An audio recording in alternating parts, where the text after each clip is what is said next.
मुलांनो, आज आपण शिकणार आहोत chapter 3 face value, place value and expanded from of a numbers. हा टॉपिक स्कॉलरशिप, ऑलिम्पियाड आणि स्कूल एक्झामसाठी खूप महत्त्वाचा आहे. चला तर मुलांना आपण सुरुवात करूया. Face value. फेस व्हॅल्यू म्हणजे काय तर दर्शनी किंमत. फेस व्हॅल्यू म्हणजे त्या अंकाची स्वतःची किंमत. उदाहरणार्थ 68,493 या संख्येमध्ये 8 या संख्येची दर्शनी किंमत म्हणजेच फेस व्हॅल्यू येणार 8 आणि 4 या संख्येची दर्शनी किंमत म्हणजेच फेस व्हॅल्यू येणार 4. अंक कुठेही असला तरी त्याची फेस व्हॅल्यू बदलत नाही. आता आपण शिकणार आहोत प्लेस व्हॅल्यू. प्लेस व्हॅल्यू म्हणजे स्थानिक किंमत. प्लेस व्हॅल्यू म्हणजे अंक ज्या स्थानावर आहे त्यानुसार त्याची किंमत ठरत असते. उदाहरणार्थ 68,493 या संख्येमध्ये 6 हा 10,000 प्लेसवर आहे म्हणून 6ची किंमत येणार 60,000. 8 हा 1000 प्लेसवर आहे म्हणून 8ची किंमत येणार 8,000. 4 हा 100 प्लेसवर आहे म्हणून 4ची किंमत येणार 400. 9 हा 10 प्लेसवर आहे म्हणून 9ची किंमत येणार 90 आणि 3 हा युनिट प्लेसवर आहे म्हणून 3ची किंमत 3च येणार मुलांनो. अशा प्रकारे प्लेस व्हॅल्यूमध्ये बघा अंकांच्या किमती बदलत असतात. बघा काही महत्त्वाच्या गोष्टी. जर अंक 0 असेल तर त्याची प्लेस व्हॅल्यू नेहमी काय असते 0च असते. उदाहरणार्थ 705 या संख्येमध्ये 0ची प्लेस व्हॅल्यू किती येणार मुलांनो 0. युनिट्स आणि टेन्सची अदलाबदल म्हणजेच एकक स्थानच्या आणि दशक स्थानच्या अंकांची जर तुम्ही अदलाबदल केली तर त्यामधील फरक सुद्धा तुम्हाला काढायचा असतो. बघा उदाहरणार्थ 4795 ही एक संख्या आहे आणि त्या संख्येपासून एकक आणि दशक संख्यांची स्थानच्या संख्येची जर अदलाबदल केली तर कोणती नवीन संख्या तयार होणार 4759. आणि या दोन संख्येमध्ये जर तुम्हाला फरक काढायला सांगितले, डिफरन्स काढायला सांगितला असेल तर तुम्ही कसं काढणार 4795 मधून तुम्हाला 4759 वजा करायचे आहेत. या दोघांची वजाबाकी केली तर किती येणार उत्तर 36. 36 हे काय झालं तुमचा डिफरन्स म्हणजे दोन संख्येमधला फरक.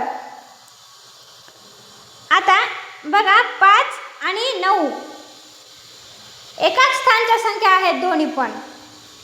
तर 9 मधून 5 तुम्हाला मायनस केले तुम्ही तर किती येणार 4. हा तुमचा काय झाला डिफरन्स म्हणजे दोन संख्येमधील फरक झाला, एकाच स्थानच्या अंकातील फरक. 4 गुणिले 9, 9 चौक 36, 9 4 जा 36. 36 दोन संख्येमधील तुमचा काय आला होता आधी फरक आला होता. तुम्ही असं सुद्धा चेक करू शकता.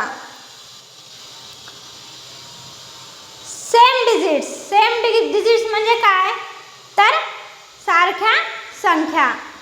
बघा उदाहरणार्थ 3755 या संख्येमध्ये एकक आणि दशक स्थानी सारख्या संख्या आहेत. युनिट प्लेसवर सुद्धा 5 आहे आणि 10 प्लेसवर सुद्धा काय आहे 5 आहे. तर यांच्यामधला तुम्हाला जर फरक काढायचा असेल किंवा डिफरन्स काढायचा असेल तर तुम्ही कसा काढणार. बघा 10 प्लेसवर 5ची किंमत काय येणार 15 मायनस युनिट प्लेसवरच्या 5ची किंमत काय येणार 5. 15 मायनस 5 इज इक्वल टू 45 म्हणजेच 50 मधून 5 वजा केले तर किती येणार 45. बघा 45 बरोबर 9 5 जा 45 असं सुद्धा तुम्ही काढू शकता. आता पहा आपण शिकणार आहोत एक्सपेंडेड फ्रॉम. एक्सपेंडेड फ्रॉम म्हणजे काय मुलांना विस्तारित रूप. संख्येतील प्रत्येक अंकाच्या प्लेस व्हॅल्यूची बेरीज म्हणजे म्हणजे स्थानिक किमतीची बेरीज. उदाहरणार्थ 75,984 या संख्येमध्ये 7 या अंकाची स्थानिक किंमत काय आहे तर 70,000. 5 या अंकाची स्थानिक किंमत 5,000. 9 या अंकाची स्थानिक किंमत 900. 8 या अंकाची स्थानिक किंमत 80 आणि 4 या अंकाची स्थानिक किंमत काय येणार 4. म्हणून या सगळ्यांची बेरीज बघा 70,000 प्लस 5,000 प्लस 900 प्लस 80 प्लस 4 हेच काय आहे एक्सपेंडेड फ्रॉम म्हणजेच विस्तारित रूप. चला तर आपण काय शिकलो पाहू आपण आता. Face value is equal to actual digit. Face व्हॅल्यूमध्ये अंकांची किंमत बदलत नाही.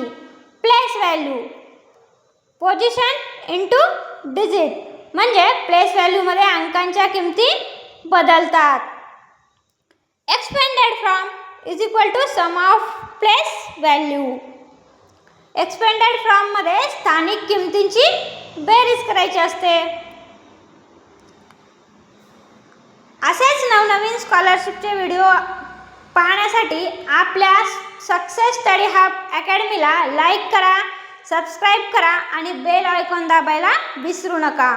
धन्यवाद.